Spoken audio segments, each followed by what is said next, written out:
कि हम लोग उसके चरणों में आ सके हैं। आज का हमारा जो विषय है वो है वचन। तो आइए हम लोग पढ़ेंगे। मेरे साथ आप लोग निकाल सकते हैं, और जिसको पहले मिलता है आप लोग जोर से उसको पढ़ दीजिए। भजन संहिता 138 अध्याय, और उसका हम लोग पढ़ेंगे 1 और 2 पद। भजन संहिता 138 का 1 और 2 पद। मैं पूरे मन से तेरा धन्यवाद करूंगा, देवताओं के सामने भी मैं तेरा भजन गाऊंगा। मैं तेरे पवित्र मंदिर की ओर दंडवत करूंगा और तेरी करुणा और सच्चाई के कारण तेरे नाम का धन्यवाद करूंगा, क्योंकि तूने अपने वचन को अपने बड़े नाम से अधिक की महत्व दिया है। हालेलुया, प्रभु के नाम को महिमा मिले कि यहाँ पर वचन बताता है हमको। प्रभु का जो वचन की आखिर में लिखा है, क्योंकि तूने अपने वचन को अपने बड़े नाम से अधिक महत्व दिया है। हम आज जो देखेंगे वो देखेंगे वचन के ऊपर में, कि क्यों परमेश्वर ने, खुदा ने अपने वचन को अपने नाम से ज्यादा महत्व दिया है। ठीक है, तो ये चीज आज हम लोग देखने जा रहे हैं कि वचन कौन है, क्या है। ठीक है, तो आइए हम लोग पहले देखते हैं यूहन्ना रचित सुसमाचार, और उसका हम लोग देखेंगे 1 अध्याय का 1 और 2 और 3 पद। यूहन्ना रचित सुसमाचार उसका 1 अध्याय का हम लोग 1, 2, 3 पदों को पढ़ेंगे। यहां पर इस प्रकार से लिखा है कि आदि में वचन था, और वचन परमेश्वर के साथ था, और वचन परमेश्वर था। यही आदि में परमेश्वर के साथ था। सब कुछ उसी के द्वारा उत्पन्न हुआ, और जो कुछ उत्पन्न हुआ है उसमें से कोई भी वस्तु उसके बिना उत्पन्न नहीं हुई। ठीक है, 4 पद भी पढ़ देते हैं। उसमें जीवन था, और वो जीवन मनुष्य की ज्योति थी। देखिए, क्यों परमेश्वर ने अपने से बढ़ के, या ये कहें कि परमेश्वर ने अपने नाम से बढ़कर अपने वचन को महत्व दिया। क्यों दिया? क्योंकि इसका जो कारण है वो क्या है, अभी हम लोग यूहन्ना उसका 1 अध्याय का 1 पद पढ़े कि आदि में वचन था, वचन परमेश्वर के साथ था, और वचन खुद परमेश्वर था। ठीक है, तो आइए हम लोग देखें कि क्यों परमेश्वर ने अपने नाम से ज्यादा महत्व अपने वचन को दिया है। तो हम लोग यहां पर हमको उत्पत्ति की पुस्तक में जाना पड़ेगा, और उत्पत्ति की पुस्तक उसका जब हम 1 अध्याय को देखते हैं, तो 1 अध्याय में यहां पर लिखा है 1 पद से। हम लोग ये पूरे अध्याय को कुछ समय के लिए भी देखते हैं, धीरे धीरे देखेंगे कि क्यों परमेश्वर ने अपने वचन को महत्व दिया। देखिए, 1 पद में लिखा है, आदि में परमेश्वर ने आकाश और पृथ्वी की सृष्टि की। देखिए, यहां पर आज हम लोग देख रहे हैं वचन के बारे देख रहे हैं, मगर साथ साथ हम लोग ये भी देख रहे हैं कि कैसे परमेश्वर ने इस सृष्टि को रचा, कैसे परमेश्वर ने इस पूरे ब्रह्मांड को बनाया। ठीक है, देखिए, इस पूरे अध्याय में हमको सब कुछ साफ साफ मिल जाता है। यहां लिखा, आदि में परमेश्वर ने आकाश और पृथ्वी की सृष्टि की।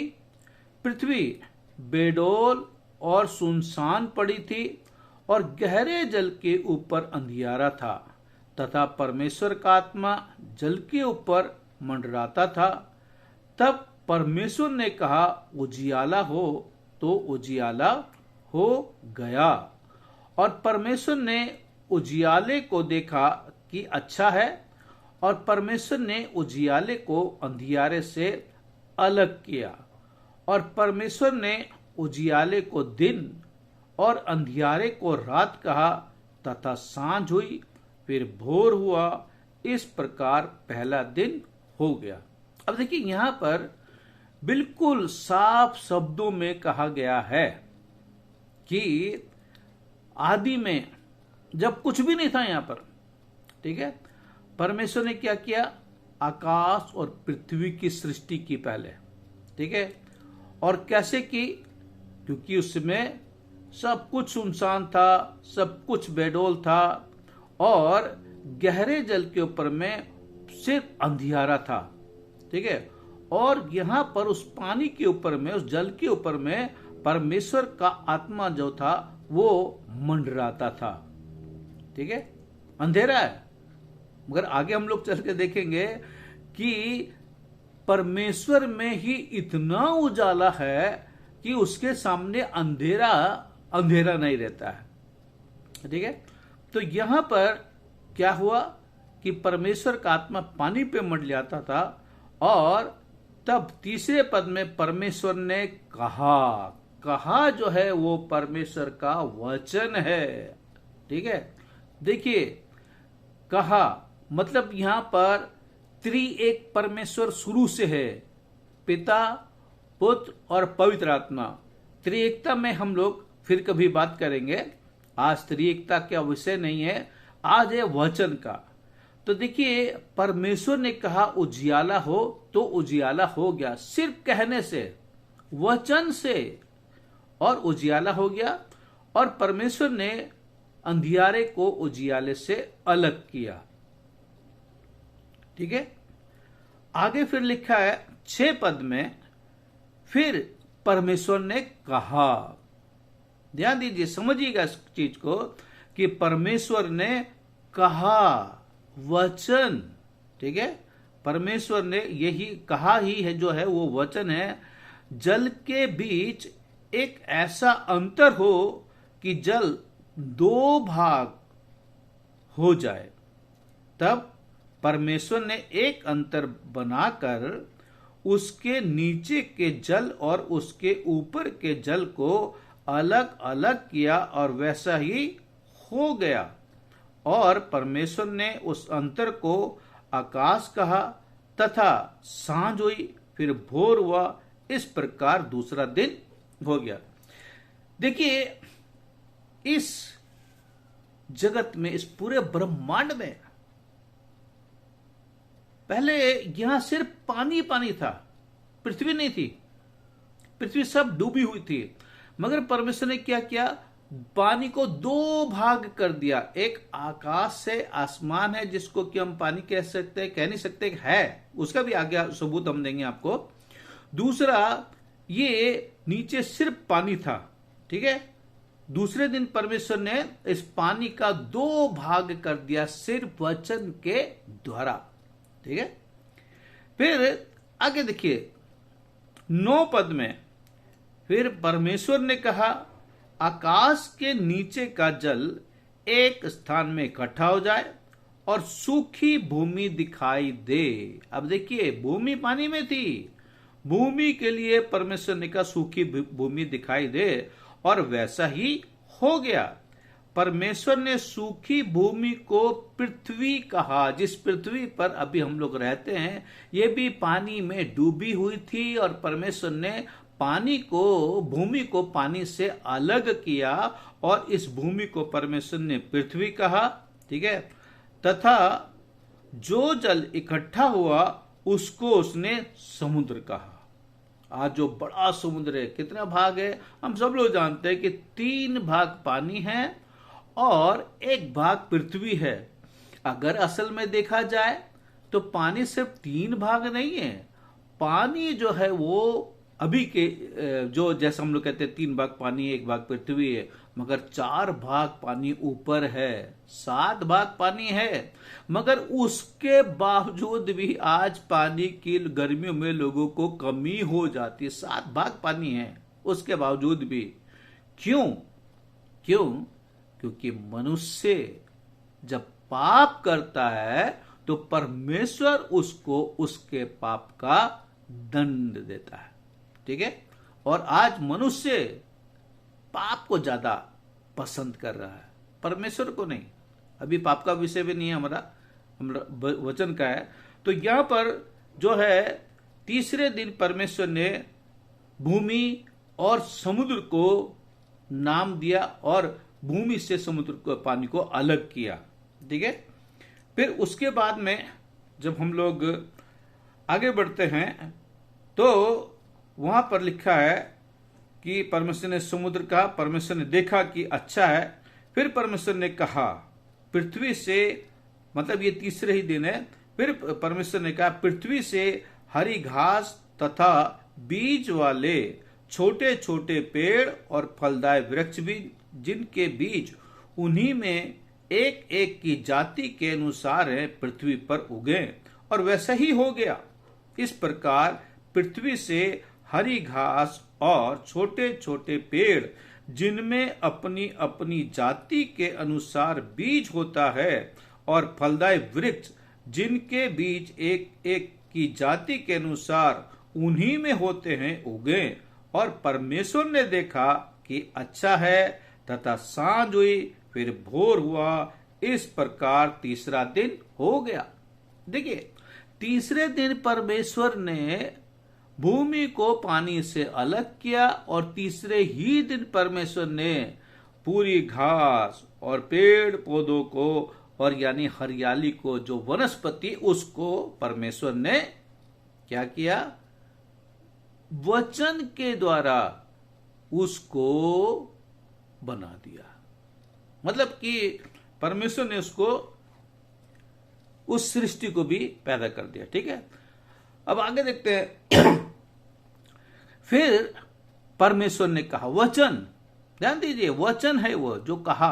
फिर परमेश्वर ने कहा दिन को रात से अलग करने के लिए आकाश के अंतर में ज्योतियां हों, और वे चिन्हों और नियत समयों और दिनों और वर्षों के कारण हों, और वे ज्योतियां आकाश के अंतर में पृथ्वी पर प्रकाश देने वाली भी ठहरें। और वैसा ही हो गया। तब परमेश्वर ने 2 बड़ी ज्योतियां बनाई। उनमें से बड़ी ज्योति को दिन पर प्रभुता करने के लिए और छोटी ज्योति को रात पर प्रभुता करने के लिए बनाया, और तारागण को भी बनाया। परमेश्वर ने उनको आकाश के अंतर में इसलिए रखा कि वे पृथ्वी पर प्रकाश दें तथा दिन और रात पर प्रभुता करें, और उजियाले को अंधियारे से अलग करें। और परमेश्वर ने देखा कि अच्छा है, तथा सांझ हुई, फिर भोर हुआ। इस प्रकार चौथा दिन हो गया। अब देखिए, कई लोग ये कहते हैं कि भाई चौथा दिन परमेश्वर ने सूरज और चांद को बनाया और तीसरे दिन पूरा वनस्पति को पैदा कर दिया, तो हो नहीं सकता, क्योंकि बिना गर्मी के वनस्पति नहीं होता है। मगर ऐसा परमेश्वर कर सकता है। क्यों? क्योंकि बाइबल में साफ लिखा है कि जब इस संसार का अंत होगा, हमारा अंत भी विषय नहीं, मगर मैं थोड़ा सा इसमें बता रहा हूं। अभी प्रकाशित वाक्य में ये लिखा है कि जब ये पृथ्वी, ये सूरज, ये चांद, ये सितारे, ये सब ग्रह, पूरा ब्रह्मांड, ये सब का सब कहां चल जाएगा? आग की झील में। ये सब का सब आग की झील में चले जाएगा। तब नई सृष्टि होगी, नई पृथ्वी, नया सिय्योन देश, नया यरूशलेम होगा। ठीक है? और वहां पर फिर ना चांद होगा, ना सूरज होगा, ना सितारे होंगे। वहां परमेश्वर में ही इतनी ज्योति है, इतना प्रकाश है कि मनुष्य उसके साथ में सदा सर्वदा वहां पर रहेंगे। सूरज चांद की कोई जरूरत नहीं होगी, वो हम लोग आगे बताएंगे। तो यहां पर देखिए, यहां पर चौथे दिन परमेश्वर ने इस पृथ्वी के लिए यानी मनुष्य के लिए इस सारी चीजों को बनाया। अब चलिए हम लोग आगे बढ़े 5वें दिन के विषय में। 20 पद में लिखा है, फिर परमेश्वर ने कहा। देखिए वचन, ठीक है, वचन के द्वारा पृथ्वी और आकाश बना। वचन के ही द्वारा पानी को परमेश्वर ने 2 भाग किया। वचन के द्वारा पृथ्वी को पानी से अलग किया, ठीक है, समुद्र कहा, और जो जो परमेश्वर ने नाम दी वो हो गया। घास को, पेड़ पौधों को, इन सब को परमेश्वर ने वचन से ही बना दिया। सूरज चांद सितारों को वचन से बना दिया, ठीक है ना। और उसके साथ में 5वें दिन परमेश्वर ने क्या किया, देखिए, फिर परमेश्वर ने कहा जल जीवित प्राणियों से बहुत ही भर जाए। सिर्फ कहा, वचन से कहा, ठीक है, कि जल जीवित प्राणियों से बहुत ही भर जाए और पक्षी पृथ्वी के ऊपर आकाश के अंतर में उड़े। जीव जंतु को पानी से भर दिया, मतलब पानी को जीव जंतुओं से भर दिया, और जो पक्षी हैं, ठीक है, जो उड़ने वाले हैं, उनको आकाश के अंतर में उड़ा दिया। इसलिए परमेश्वर ने जाति जाति के बड़े बड़े जल जंतुओं की और उन सब जीवित प्राणियों की भी सृष्टि की जो चलते फिरते हैं, जिनसे जल बहुत ही भर गया, और एक एक जाति के उड़ने वाले पक्षियों की भी सृष्टि की। और परमेश्वर ने देखा कि अच्छा है, और परमेश्वर ने ये कह के उनको आशीष दी, फूलो फलो और समुद्र के जल में भर जाओ और पक्षी पृथ्वी पर बढ़े। तथा सांझ हुई, फिर भोर हुआ। इस प्रकार 5वां दिन हो गया। तो देखिए 5वें दिन तक परमेश्वर ने इस पूरी सृष्टि को, मतलब बारी बारी से सबको रचा। कैसे? हाथों से नहीं अभी रचा, अभी परमेश्वर ने सिर्फ कहा, वचन। इसलिए जो कि हम लोग देखे कि आदि में वचन था, वचन परमेश्वर के साथ था, और वचन खुद परमेश्वर था, और उसी के द्वारा सारी सृष्टि की, उसी के द्वारा पूरी परमेश्वर ने सृष्टि की और उसी के लिए की, ठीक है।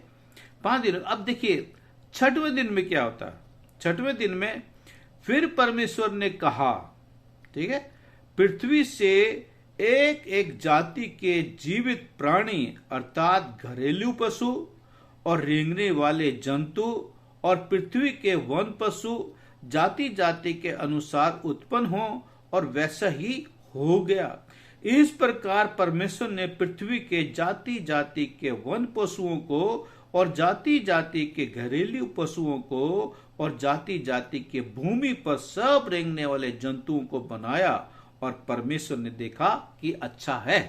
अब देखिए 6वें दिन में ये सब कुछ बन गया। जीव जंतु, पेड़ पौधे, नदी नाली, समुद्र और मतलब और हरी घास, वनस्पति, सब कुछ हो गया। अब ये तो बन गया, मगर अब इसके लिए क्या किया जाएगा भाई? इसके ऊपर में इसको कोई देखभाल भी करने वाला हो, ठीक है। तब 26 पद में लिखता है, मिलता है हमको, ये 6वें ही दिन की बात है। फिर परमेश्वर ने कहा, हम मनुष्य को अपने स्वरूप के अनुसार अपनी समानता में बनाएं, और वे समुद्र की मछलियों और आकाश के पक्षियों और घरेलू पशुओं और सारी पृथ्वी पर और सब रेंगने वाले जंतुओं पर जो पृथ्वी पर रेंगते हैं अधिकार रखे। देखिए अभी परमेश्वर ने मनुष्य को बनाया नहीं, एक प्लान बनाया, एक योजना बनाई। जैसे कि देखिए जब कोई भी अपना मकान बनाता है तो पहले जमीन खरीदता है, जमीन की नापी करता है फिर उसमें जो है नक्शे वाले को पास जाता कि भाई इतनी जमीन है और इसमें ऐसे ऐसे हमको भाई अपना घर बनाना, तो वो नक्शा बनाता है कहाँ पर बुनियाद कैसे होगी, कितने रूम बनेंगे, किचन कहाँ बनेगा, है ना, ये सब चीजें। तो यहाँ पर देखिए अभी परमेश्वर जो है वो प्लान बना रहा। अब यहाँ पर एक चीज को ध्यान देना पड़ेगा जो कि मैं शुरू में बोला कि 1 और 2 3 पद में पिता और पुत्र और पवित्र आत्मा है, जो कि हम लोग मसीह लोग त्रिएक परमेश्वर को मानते हैं। ठीक है, यहाँ पर उसका हमको एक और सबूत मिलता है कि फिर परमेश्वर ने कहा हम जो है वो बहुवचन है, वो एक वचन नहीं है। यहां पर पिता पुत्र और पवित्र आत्मा एक योजना बना रहे हैं, एक प्लान बना रहे हैं। और वो क्या बना रहे हैं कि हम मनुष्य को अपने स्वरूप के अनुसार अपनी समानता में बनाएं, और वे समुद्र की मछलियों और आकाश के पक्षियों जितना भी यानी कि परमेश्वर ने बनाया, और घरेलू पशुओं और सारी पृथ्वी पर और सब रेंगने वाले जंतुओं पर जो पृथ्वी पर रेंगते हैं अधिकार रखे। यानी कि परमेश्वर ने पूरे ब्रह्मांड के ऊपर में मनुष्य को अधिकार दे दिया। आज कहाँ है मनुष्य? आज समुद्र के नीचे भी मनुष्य, अंदर में भी मनुष्य, पृथ्वी पर मनुष्य है, मनुष्य का पूरा अधिकार है, और यहां तक कि अंतरिक्ष में भी मनुष्य का अधिकार है। परमेश्वर ने पूरी सृष्टि के ऊपर में मनुष्य को अधिकार दे दिया। यानी अभी परमेश्वर प्लान बना रहा, मगर जब हम 27 और 28 पद पढ़ते हैं तो वहां पर परमेश्वर ने प्लान बना करके उस काम को कर दिया। 27 पद में लिखा है, तब परमेश्वर ने मनुष्य को अपने स्वरूप के अनुसार उत्पन्न किया। अपने ही स्वरूप के अनुसार परमेश्वर ने उसको उत्पन्न किया, नर और नारी करके उसने मनुष्य की सृष्टि की, और परमेश्वर ने उनको आशीष दी और उनसे कहा, फूलो फलो और पृथ्वी में भर जाओ और उसको अपने वश में कर लो, और समुद्र की मछलियों तथा आकाश के पक्षियों और पृथ्वी पर रेंगने वाले सब जंतुओं पर अधिकार रखो। हालेलुया, प्रभु की स्तुति हो कि परमेश्वर ने यहाँ पर क्या किया, मनुष्य को इसके ऊपर में पूरा अधिकार दे दिया। और कैसे बनाया? बाकी पूरी सृष्टि को परमेश्वर ने कह के बना दिया, कह के सृष्टि कर दी, मगर मनुष्य को परमेश्वर ने कैसे बनाया? चलिए इसको हम ये उत्पत्ति 2 अध्याय का 7 पद में देखते हैं। यहां पर लिखा है, तब यहोवा परमेश्वर ने आदम को भूमि की मिट्टी से रचा और उसके नथनों में जीवन का श्वास फूंक दिया, और आदम जीवता प्राणी बन गया। आदम जीवता प्राणी बन गया। परमेश्वर ने देखिए मिट्टी को लिया और उसको अपने हाथों से अपने स्वरूप में बनाया। बाकी पूरी सृष्टि को परमेश्वर ने अपने वचन के द्वारा बनाया। हो गया वचन। इसलिए जो ये वचन है वो आदि में वचन था, वचन परमेश्वर के साथ, वचन खुद परमेश्वर था। इसलिए भजन संहिता जो कि हम दूसरा 138 का दूसरा पद देखे, क्योंकि तूने अपने वचन को अपने बड़े नाम से अधिक महत्व दिया। इसलिए परमेश्वर ने उस वचन को अधिक महत्व दिया। क्यों? ठीक है, अब परमेश्वर ने अपने वचन, क्योंकि वचन के द्वारा पूरी सृष्टि को रचा गया, इसलिए परमेश्वर अपने वचन को वहां पर ज्यादा महत्व देता है। अब चलिए वचन को और क्यों महत्व दिया, अब हम लोग सीधा यूहन्ना रचित सुसमाचार उसका फिर से हम लोग 1 अध्याय और हम लोग फिर से 1 पद, यानी कि कुछ पदों को हम लोग देखेंगे। 1 पद में फिर से पढ़ता हूं, 1 2 3 पद, फिर उसके बाद में हम लोग 14 पद पढ़ेंगे, फिर 12 पद। ठीक है, यहां पर लिखा है कि आदि में वचन था और वचन परमेश्वर के साथ था और वचन परमेश्वर था। यही आदि में परमेश्वर के साथ था और सब कुछ उसी के द्वारा उत्पन्न हुआ, और जो कुछ उत्पन्न हुआ है उसमें से कोई भी वस्तु उसके बिना उत्पन्न नहीं हुई। इसलिए परमेश्वर अपने वचन को अपने बड़े नाम से ज्यादा महत्व देता है।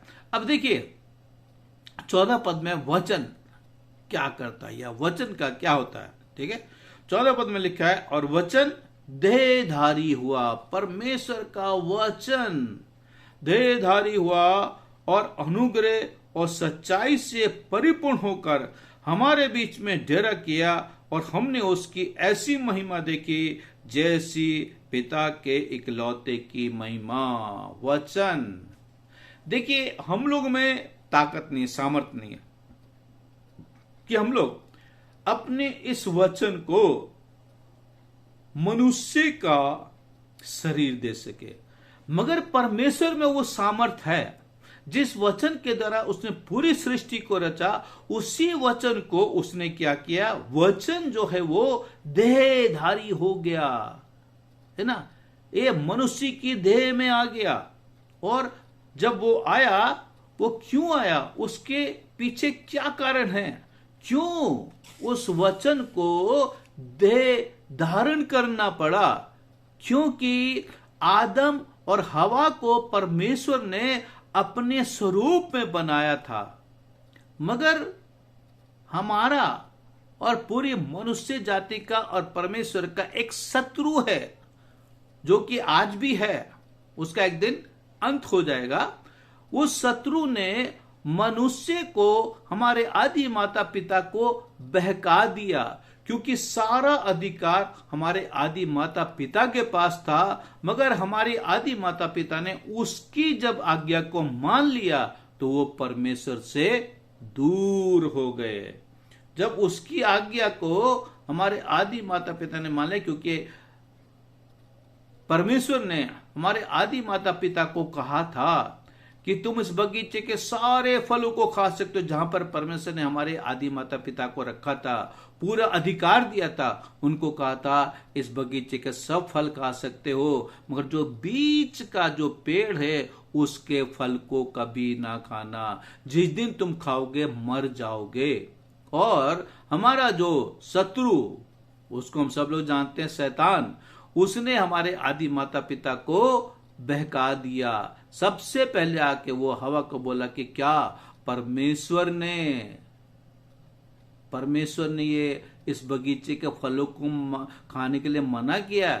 हवा ने बोला नहीं, हम सब फलों को खा सकते हैं, मगर जो बीज का पेड़ है उसके लिए परमेश्वर ने मना किया है, ना तो खाना और ना उसको छूने के लिए परमेश्वर ने मना नहीं किया था। इसलिए वो जल्दी से फिर हवा को बोला, अरे नहीं, जिस दिन तुम उस फल को खाओगे तो तुम परमेश्वर के तुल्य हो जाओगे। अरे वो तो ऑलरेडी परमेश्वर के तुल्य थे ही, परमेश्वर के स्वरूप में थे ही वो तो, मगर उसने उनको बहका दिया, और भले और बुरे के ज्ञान को पा जाएंगे और आप परमेश्वर के तुल्य हो जाएंगे।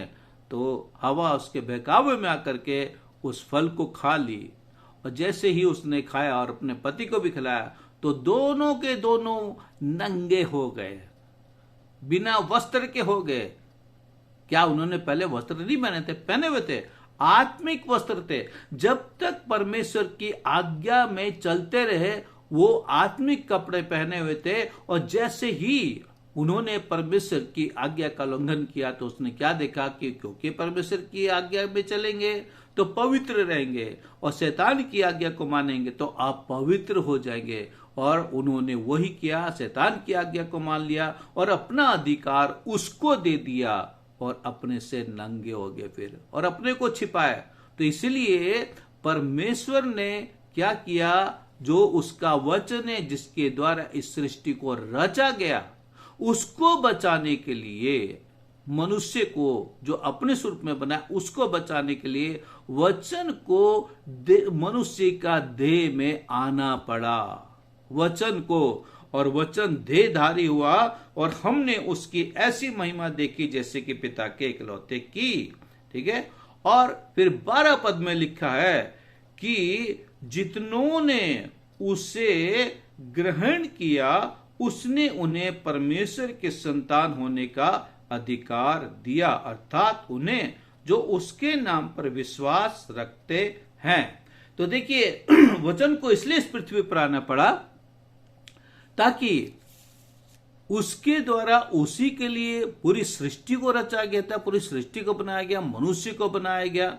मगर मनुष्य को परमेश्वर ने इसलिए बनाया था कि वो परमेश्वर की महिमा करेगी। हमको यशायाह की पुस्तक उसका 43 का 7 में मिलता है कि परमेश्वर ने मनुष्य को इसलिए बनाया था कि वो उसकी महिमा करे, उसकी संगति में रहे। मगर शैतान का कहना मान के परमेश्वर से वो अलग हो गया, इसलिए क्या हुआ कि वो परमेश्वर से अलग हो गया क्योंकि पापी हो गया, और इसलिए वचन को देह धारण करना पड़ा ताकि फिर से हम अपने उस घर में वापस जा सके। इसलिए वचन देहधारी हुआ और जितनों ने उसके ऊपर विश्वास किया उन्हें उसने परमेश्वर की फिर से संतान होने का अधिकार दे दिया। अब देखिए हम लोग वैसे 1 मिनट रह गया है, हम लोग और एक 2-3 पदों को देख करके हम लोग बंद करेंगे और फिर आने वाले दिनों में हम लोग उसके ऊपर में और भी फिर बातचीत करेंगे। मेरे साथ आप निकालेंगे कुलुसियों की पत्री, हम लोग उसका 1 अध्याय का 15 से 18 पद को पढ़ेंगे। यहां पर हमको जो है परमेश्वर का वचन, परमेश्वर का जो वचन बाइबल है वो क्या बताते हैं। यहां लिखा है, मैं पढ़ता हूं कि पहला कुलुसियों की पत्री और उसका 1 अध्याय उसका 15 से हम पढ़ते हैं। वो तो अदृश्य परमेश्वर का प्रतिरूप और सारी सृष्टि में पहलौठा है। देखिए वचन जो है वो जिस परमेश्वर को किसी ने नहीं देखा, अदृश्य परमेश्वर का वो प्रतिरूप है और सारी भूमि सारी सृष्टि में पहलौठा, क्योंकि वचन परमेश्वर के साथ है तो वही पहलौठा भी है। वचन उसके साथ है, पर उसके साथ क्योंकि उसी में सारी वस्तुओं की सृष्टि हुई, स्वर्ग की हो अथवा पृथ्वी की, देखी या अनदेखी, क्या सिंहासन, क्या प्रभुताएं, क्या प्रधानताएं, क्या अधिकार, सारी वस्तुएं उसी के द्वारा और उसी के लिए सिरजी गई हैं।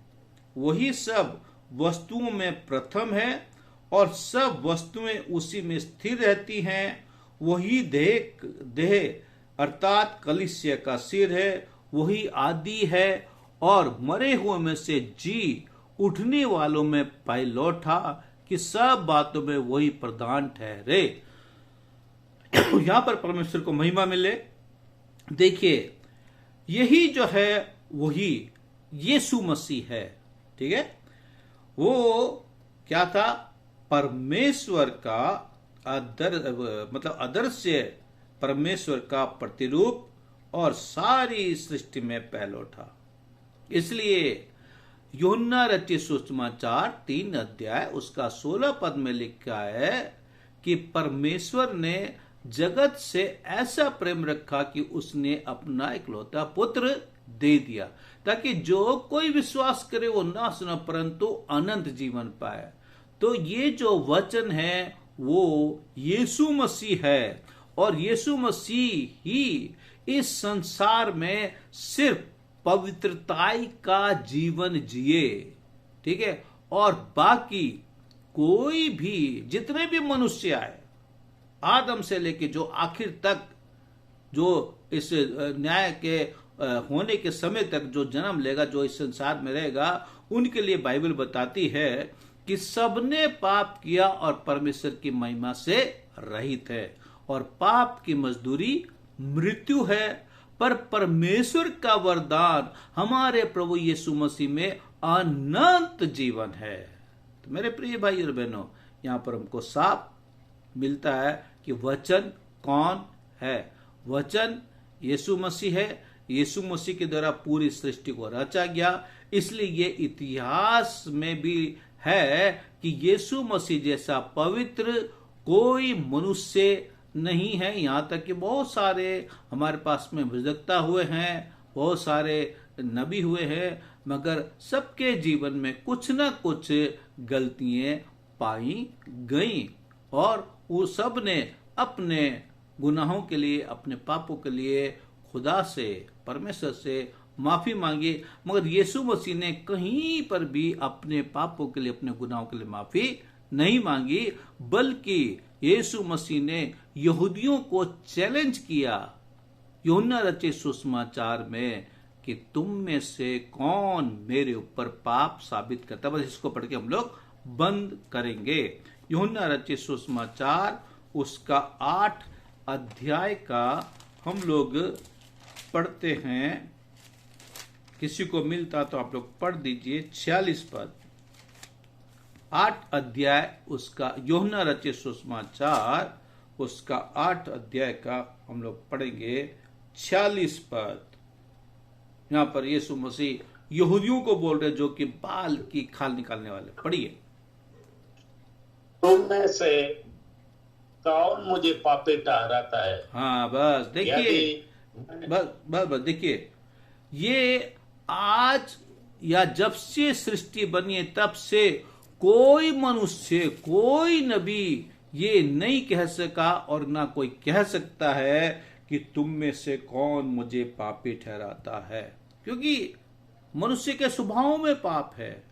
इसलिए कोई कह ही नहीं सकता कि हम पापी नहीं हैं। और पापी मनुष्य को ही बचाने के लिए जो वचन है वो देहधारी हुआ और अपना खून बहाया ताकि मनुष्य जाति बचाई जाए। तो प्रभु को महिमा मिले।